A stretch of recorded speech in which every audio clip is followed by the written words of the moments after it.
নমস্কাৰ সকলোকে আপোনালোকে বাৰু ফেসবুক হোৱাটছআপ ইনষ্টাগ্ৰাম এইবিলাক ব্যৱহাৰ কৰে নেকি যদি কৰে এই ভিডিওটো আপোনালোকে সম্পূৰ্ণকৈ চাব কাৰণ এই হোৱাটছআপ ফেসবুক ইনষ্টাগ্ৰাম আদি এই সোশ্যাল মিডিয়া এপসমূহ যে আছে এই এপসমূহে আপোনালোকৰ মগজুত কেনেকৈ সোমাই মগজুটো খালি কৰি দিছে সেই বিষয়ে মই আজি আপোনালোকক কম বুলি ভাবিছো অলপমান মনোযোগ দি শুনিব দেই এই কথাখিনি বহুত গুৰুত্বপূৰ্ণ বিষয় এই সোশ্যাল মিডিয়া এপসমূহ ফেসবুক হোৱাটছআপ ইনষ্টাগ্ৰাম এইসমূহ এটা নিচাৰ নিচিনা মানে মদ আৰু ড্ৰাগছৰ যেনেকুৱা এটা নিচা এই সোশ্যাল মিডিয়া এপ্লিকেশনসমূহ এটা নিচাৰ নিচিনা আপোনাৰ বাৰু এই সোশ্যাল মিডিয়া নিচাটো হৈছে নেকি মই আজি আপোনালোকক কিছুমান লক্ষণৰ কথা কম সেই লক্ষণসমূহ যদি আপোনালোকৰ আছে আপোনালোকও এই নিচাৰ ভিতৰত সোমাই গৈছে আপোনালোকে যদি ডেইলি 4 ঘণ্টা হোৱাটছআপ ফেসবুক ইউটিউব ইনষ্টাগ্ৰাম এইসমূহ এপ্লিকেশন চাই তেতিয়াহলে আপোনালোকেও এই নিচাৰ ভিতৰত সোমাই গৈছে অলৰেডি আৰু যদি আপোনালোকৰ মোবাইলটো হঠাৎ বাজি উঠে টিংকে এটা ৰিংটন বাজি উঠে আৰু আপোনালোকে দৌৰি গৈ চেক কৰে যে কি আহিছে চাও ৰবচোন হেইটো এটা লক্ষণ আৰু এটা হল আপুনি ধৰক বাহিৰত গৈছে আপোনাৰ মোবাইলটোত চাৰ্জ নাই আপুনি একদম পাগল হৈ আছে মই চাব পৰা নাই একো হোৱাটছআপ ফেসবুক ইনষ্টাগ্ৰাম একো চাব পৰা নাই আপোনাৰ একদম আনইজি ফিল হৈ আছে আপুনি একদম তৰ পৰাই আছে হেইটো এটা লক্ষণ আৰু ধৰক আপোনাৰ মায়ে আপোনাক মাতি আছে যে ভাতকেইটা খাই লয় আৰু আপুনি চাইয়ে আছে আপুনি কাৰো কথা গুৰুত্ব দিয়া নাই একো শুনা নাই আপুনি পুৰা একদম মানে সোশ্যাল মিডিয়াত মগ্ন হৈ আছে একদম মানে ফেসবুক হোৱাটছআপ ইনষ্টাগ্ৰামত কোনোফালে একো মানে অন্ধ টাইপৰ হৈ গৈছে হেইটো এটা লক্ষণ আৰু সুখ দুখৰ পৰা যদি আপুনি পলাই পৰিছে ধৰক আপোনাৰ বহুত দুখ লাগিছে আপোনাৰ কান্দিব মন গৈছে আপুনি কান্দা নাই আপুনি কি কৰিছে ইউটিউব বা ফেসবুক তো খুলি কমেডি ভিডিও এটা চাই দিলে হেইটোত আপুনি মানে ভাল পালে যে মই হাঁহি উঠিবৰ কাৰণে চালো কিন্তু হাঁহি নুঠে আপোনালোকৰ কিন্তু সুখ আৰু দুখৰ পৰা আপুনি পলায়ন কৰিছে গতিকে হেইটো এটা সোশ্যাল মিডিয়া এডিকশন মানে নিচাৰ লক্ষণ এই সোশ্যাল মিডিয়া নিচাৰ ফলত আপোনাৰ শৰীৰত কি প্ৰভাৱ পৰিব পাৰে প্ৰথমতে হল আপোনাৰ টোপনি নাহিব ৰাতি 2-3টা বজালৈকে আপুনি মোবাইলটো খুচৰি থাকিব এনে কি আছে কি নাই ভিডিও চাই থাকিব এনে আৰু আলতু ফালতু মানে কিবা থাকিলেও নাথাকিলে কিবা টপিক থাকক বা নাথাকক আপুনি মুঠতে ফেসবুকটো খুলিব এবাৰ ইনষ্টাগ্ৰামটো এবাৰ খুলিব ইউটিউবটো এবাৰ খুলিব এনে হেনেকে 3টা-4টা বাজি যায় ৰাতিপুৱা টোপনিৰ অভাৱ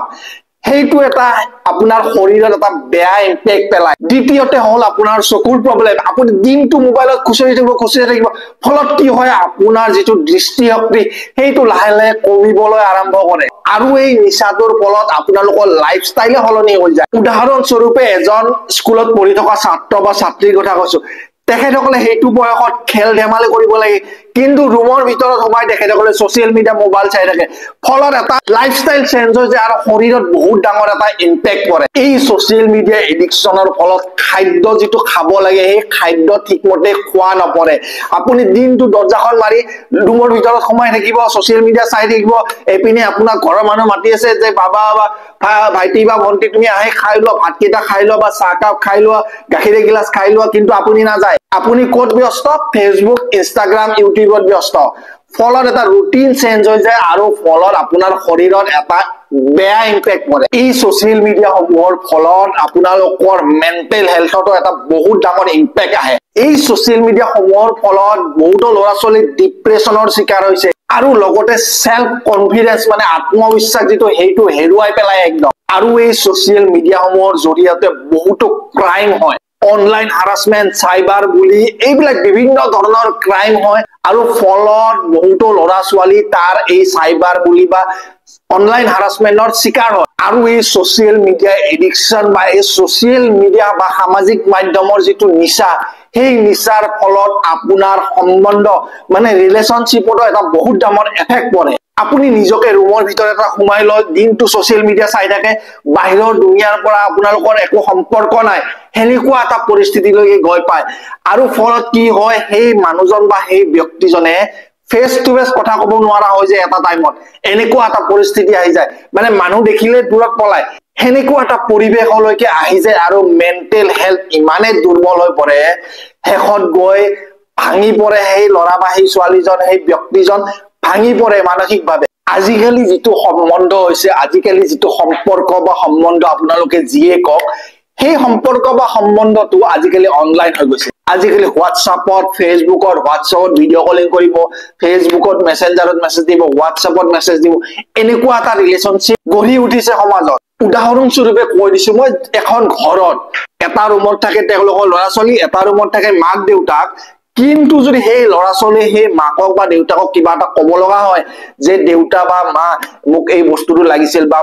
মা মোৰ ভোক লাগিছে মই কিবা এটা খাব বিচাৰিছো সেই ল'ৰা বা ছোৱালীজনীয়ে মাকক তেখেতৰ ৰুমত গৈ কিনে নকয় যে মা মোৰ ভোক লাগিছে সেই ল'ৰা বা ছোৱালীজনী কি কৰিব হোৱাটছআপত মেছেজ দিব মাম্মি আই এম হাংৰি বা কল কৰিব বা ভিডিঅ' কলিং কৰি দিব মাম্মি আই এম হাংৰি এইবিলাক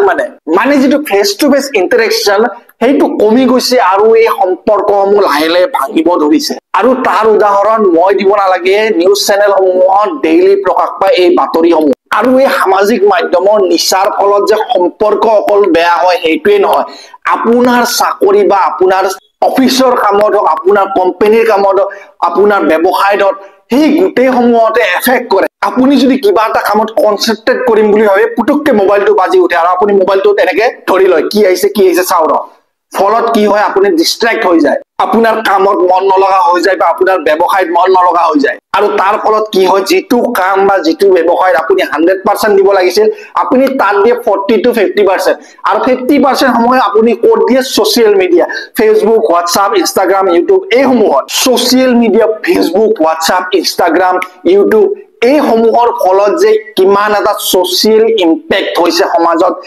কিন্তু তাৰ পৰা বাহিৰ ওলোৱাৰ ৰাস্তা কি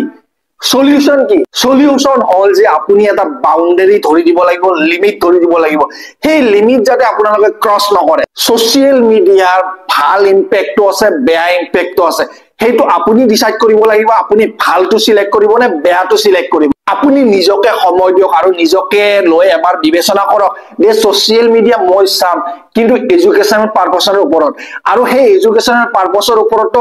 দিনটো চাই থাকিব এইটো নহয় যে মই এটা চাকৰি কৰা মানুহ হয় যে 10টাৰ পৰা 5টা লৈকে মই কাম কৰো 5টাৰ পৰা 6টা মোৰ ঘৰ আহি পাওতে হয় 6টাৰ পৰা 7টা মই বিভিন্ন কাম কৰো 7টাৰ পৰা 8টা লৈকে 1 ঘণ্টা মই সোশ্যাল মিডিয়া চাম মানে নিজকে এটা লিমিট বা সময় ধৰি দিয়ক যে এইখিনি সময়তে মই সোশ্যাল মিডিয়া চাম আৰু লগতে নিজকে অফলাইন এক্টিভিটিছত আপুনি নিজকে মনোযোগ দিবলৈ চেষ্টা কৰক আপুনি খেলধূল কৰক আপুনি বাহিৰত যাওক ঘুৰিবলৈ যাওক ফুৰিবলৈ যাওক এই বিভিন্ন ধৰণৰ কিছুমান অফলাইন এক্টিভিটিজ আপুনি নিজকে এংগেজ কৰি ৰাখক আৰু ইমানখিনি কৰাৰ পিছতো যদি আপুনি সেই সোশ্যাল মিডিয়া এডিকশনৰ পৰা বাহিৰত ওলাব পৰা নাই তেতিয়া হলে আপুনি প্ৰফেশনাল ডক্টৰ বা প্ৰফেশনাল মেন্টেল হেলথ কাউন্সিলৰৰ ওচৰত যাব লাগে মই আপোনালোকক ক'ব খুজিছো যে মই যিমানখিনি কথা কলো সেই গোটেই ডাটাখিনি মই ডেসক্ৰিপচনত দি দিছো আপোনালোকে চাই ল'ব পাৰে শেষত মই আপোনালোকক ক'ব খুজিছো যে আপোনালোকে এই ভিডিঅটো সকলোকে শেয়াৰ কৰি দিয়ক যাতে বাকি লোকসকলেও এই ভিডিঅটো চাই অলপমান মোটিভেট হয় আৰু এই ডাটাখিনি যাতে গম পায় আৰু নিজকে কেনেকৈ সোশ্যাল মিডিয়া এডিকশনৰ পৰা দূৰত ৰাখিব পাৰি তাৰ ওপৰত যাতে তেখেতসকলে কাম কৰা আৰম্ভ কৰি দিয়ে গতিকে সকলোকে এই ভিডিঅটো শেয়াৰ কৰি দিয়ক অতিকৈ গুৰুত্বপূৰ্ণ ভিডিঅ অসমবাসী ৰাইজক মোৰ এখিনিয়ে ক'ব লগা আছিল লগ পাম অন্য এটা ভিডিঅত ধন্যবাদ